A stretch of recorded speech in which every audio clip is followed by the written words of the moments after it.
Well, what have we got here, Blade fans? Yet another design by Paul Munko of Colorful Filth Graphics and Munko Knife Design. That's an interesting name he gives his art studio, but hey, you know, it's a catchy name. Well, what have we got?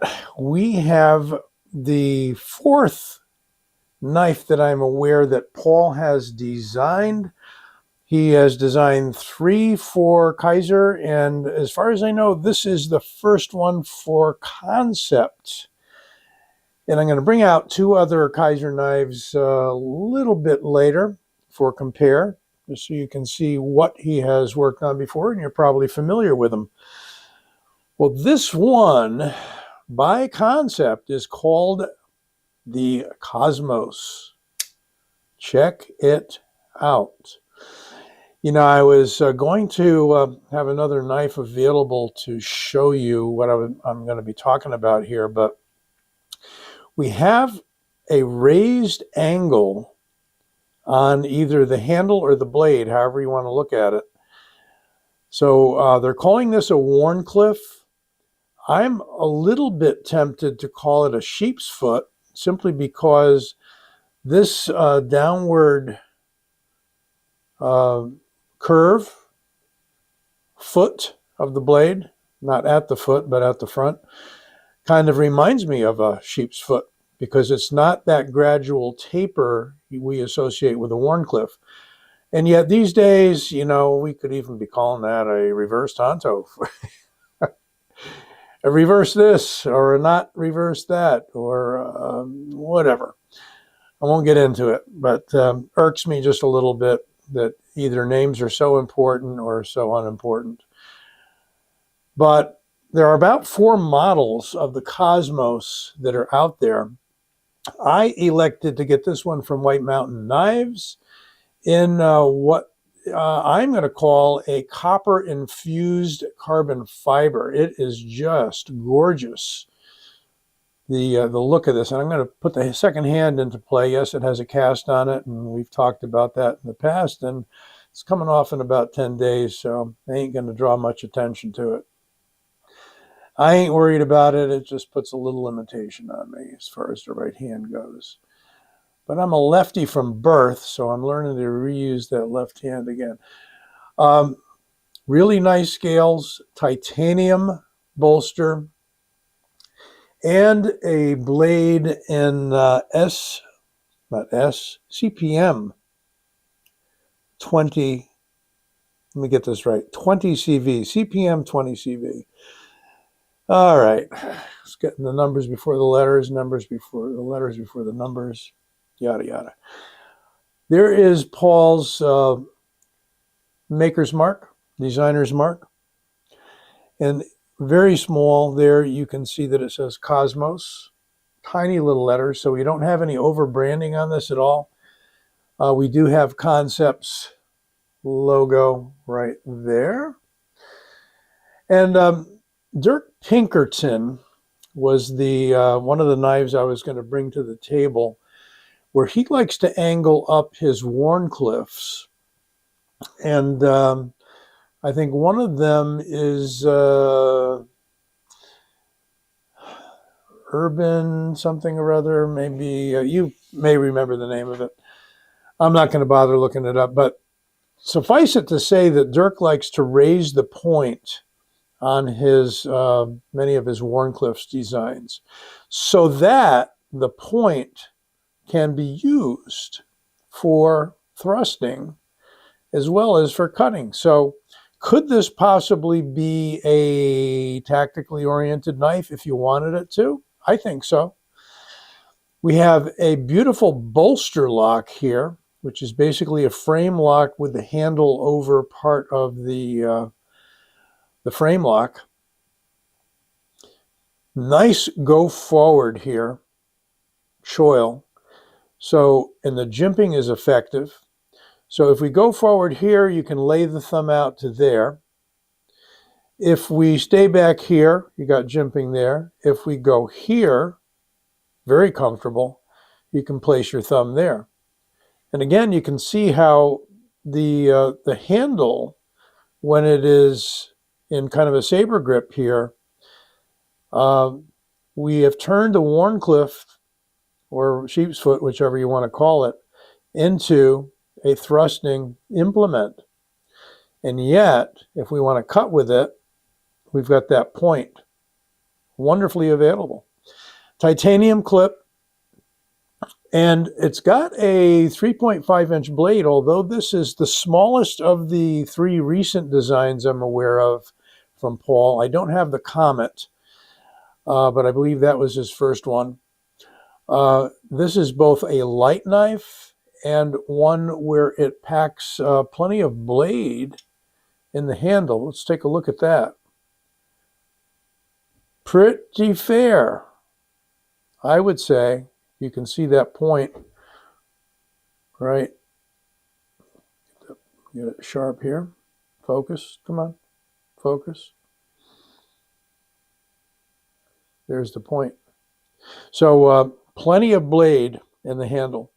Muted flipper tab, really muted, like forward sort of a flipper tab.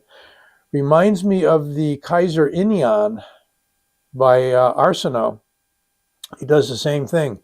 He places the jimping on the front and just a little nub, but no problem at all shooting that out there. A little bit sharp, I just noticed. On what's once that bolster goes in, just a little bit of a point here on the carbon fiber. Just notice that. Might be something that I would want to just touch lightly with a like a diamond file. But look at the action on this guy. Let's see if I can do it with the left. Pretty much drop shot. It is just smooth as silk. One of the smoothest knives that I've picked up recently. Well, let's see what she measures out to be. Tape measure, and let's back out just a little while we do this. There we go. Don't want anyone else hogging the stage here. Okay, so 8 inches, spot on, 8 inches. And we're going to call it 3.58, which is what the factory specs call it. And inches, exactly half an inch. Wow, getting all these even specs on this knife. Blade thickness, 0.13. And that is 3.4 millimeters. Finally, the weight. And we'll probably try a paper cut in just a moment as well.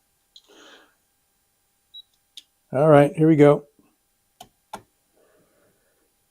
Yeah, 3.3 ounces, okay? 3.3 ounces. So that gives us under an ounce per inch. What do you think about that? I think that's impressive. A light knife. And no weight relieving on the inside on the titanium. However, the scales are going to allow for a certain amount of lightening because they have removed titanium where they lie. Come on now. You can do it.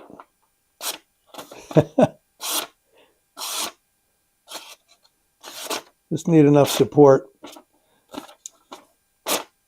Quite the point, though. I would suppose it could benefit from a little bit of stropping. Not the sharpest thing out of the box. Unfortunate, but it happens. We do have a pretty high grind. And let's do a compare, which is what I was talking about, with the very first one that I was aware of by Paul, by Kaiser, and that's the Clairvoyant, and that is a button lock. Quite a nice, handsome button lock. And I can't pinch too well with that right hand, so let's do it with the left. There we go.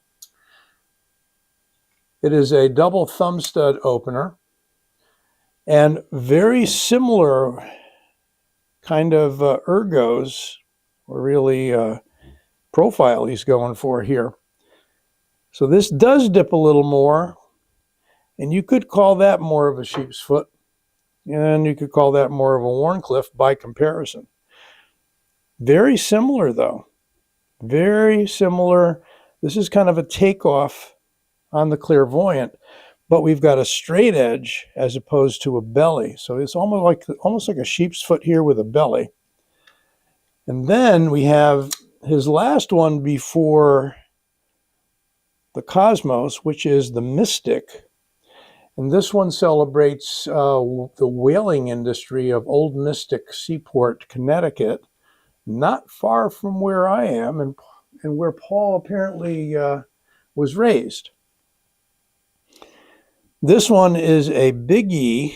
It's the biggest of the three, and it is in a steel called Rex 45. As a non-stainless high carbon steel that will patina over time.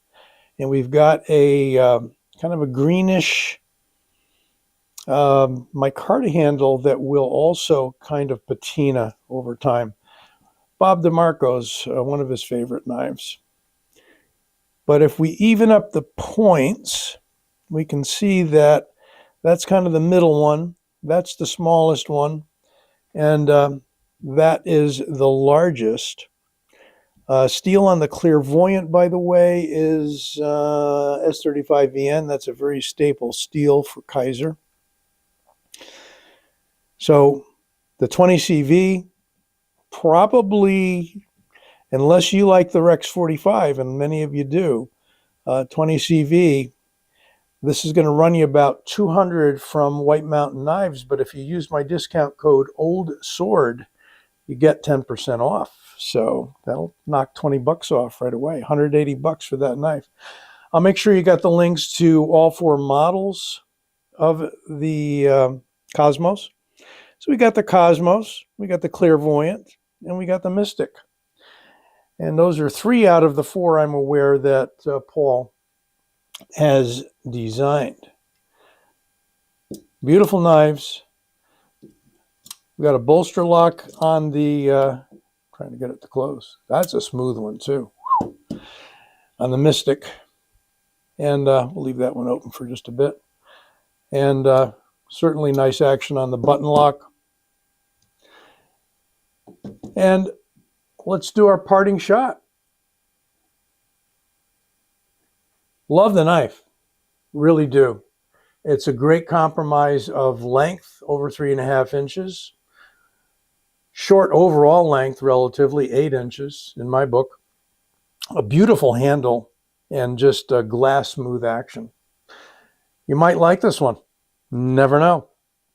And don't forget to give this video a like. I'm stumbling on my words today. Sorry, folks. End of a long work day. Don't forget to give it a like and subscribe. I'll be back soon.